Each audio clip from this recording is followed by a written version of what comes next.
Question number 3 कहता है 35 घात के द्विपद का और 100 घात के एक पदी का एक एक उदाहरण दीजिए। एक्सरसाइज 2.1 का क्वेश्चन नंबर 3 बोलता है, क्या कहता है कि 35 घात के द्विपद का और 100 घात के एक पदी का एक एक उदाहरण दीजिए।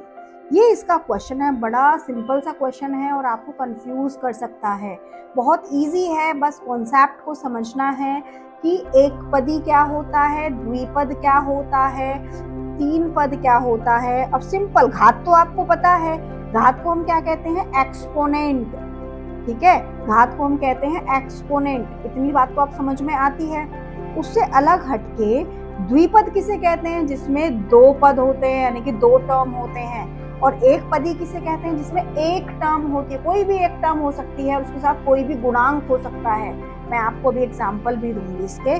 सो सिंपल, इसका पहला है डिग्री 35 का एक द्विपद हम लिख सकते हैं। इसकी बात है कि 35 का तो उसने द्विपद कहा है और 100 घात वाला इसने क्या कहा है, एक पदी। तो हम क्या क्या लिख सकते हैं, किसी भी चर की पावर, किसी भी चर की घात हम लिखेंगे 35, क्योंकि घात मांगी है 35 इसने।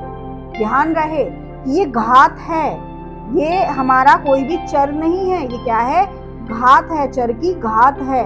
तो हम क्या लिख सकते हैं, किसी भी चर की घात प्लस दूसरा कोई और चर। अब एक घात तो इसकी 35 हो गई, दूसरा हम कुछ भी लिख सकते हैं, हम ये भी लिख सकते हैं। इसमें ये नहीं दिया कि हमारा कांस्टेंट होना चाहिए दूसरा नंबर या नहीं होना चाहिए, हम ये भी लिख सकते हैं, हम ये भी लिख सकते हैं, हम इसके साथ कोई गुणांक भी लिख सकते हैं। बस इसकी कंडीशन क्या है कि वो आपको चेक करना चाहता है कि द्विपद आपने पढ़ा है या नहीं पढ़ा है। तो द्विपद क्या होता है, जिसमें कोई भी दो टर्म हो। अब वो टर्म आपकी वेरिएबल के यानी कि चर के साथ हो या कांस्टेंट हो, अचर के साथ हो, उससे उसे कोई फर्क नहीं पड़ता। बस आपको क्या बताना है कि इसकी टर्म कितनी है, दो हैं। अब आप ये भी लिख सकते हैं, ये भी लिख सकते हैं और ये भी लिख सकते हैं, आप कोई भी लिख सकते हैं। कंफ्यूज मत होइएगा कि जो आपके पीछे आंसर सीट में दे दिया आप वही लिखोगे, बिल्कुल भी नहीं, आप कोई भी लिख सकते हैं। सेम ऐसे ही 100 घात वाले एक पद की, अब देखो ये तो हो गए दो पद लिख दिए हमने।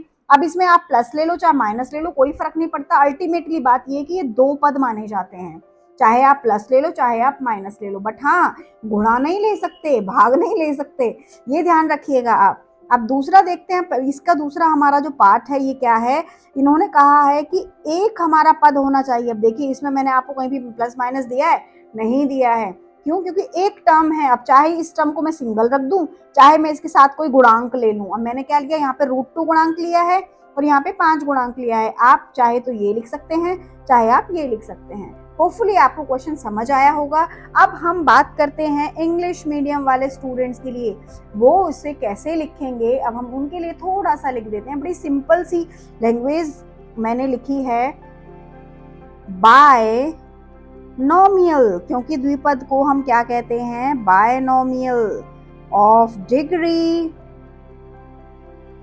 35 में बी टेकन, हम ले सकते हैं, क्या ले सकते हैं भाई, एज x की पावर 35 प्लस 4 या 4x या कुछ भी, डजेंट मैटर। दूसरा हमारा इसका आंसर क्या है, मोनोमियल, क्योंकि एक पदी को हम इंग्लिश में कहते हैं मोनोमियल। मैंने आपको ये भी बताए हैं, बहुत बेसिक से मैंने आपको लेके चली हूँ, तो आपको ध्यान से वीडियोस को देखना है और शॉर्ट्स को भी देखना है, क्योंकि उसमें मैंने आपको छोटी छोटी सी टर्म्स दी हैं जो आपको पता होनी चाहिए। अब डिग्री ऑफ 100 अगर हम लेंगे, टेकन एज, क्या ले रहे हैं हम, कोई भी, सपोज मैंने 5x की पावर 100 ले लिया, कुछ भी हम ले सकते हैं, as simple as that. Hopefully आपको कॉन्सेप्ट क्लियर हुआ होगा, आपको किसी भी प्रॉब्लम नहीं आई होगी किसी भी टर्म में, चाहे आप एक्सपोनेंट समझ रहे हो, चाहे आप कोफिशिएंट समझ रहे हो, चाहे आप टर्म समझते हो, मोनोमियल बायनोमियल ये सब क्या है, डिग्रीज क्या हैं, होपफुली आपको समझ में आ गया होगा।